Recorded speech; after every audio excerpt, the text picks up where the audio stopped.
So, ito po ang ating na-harvest today na jalapeno. Nakita nyo naman, napaka-green po niya.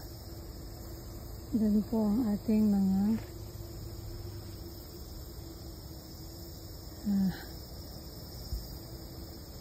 puno ng peppers.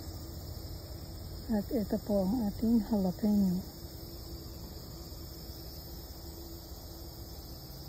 Napakaganda po ng ating jalapeno. Yan po.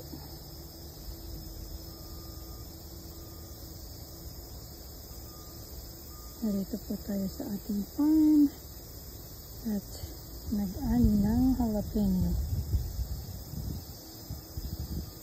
Maanghang po ang jalapeno. Pero iba po yung lasa niya sa fatali peppers at iba rin po yung lasa niya sa iba pang mga peppers gaya ng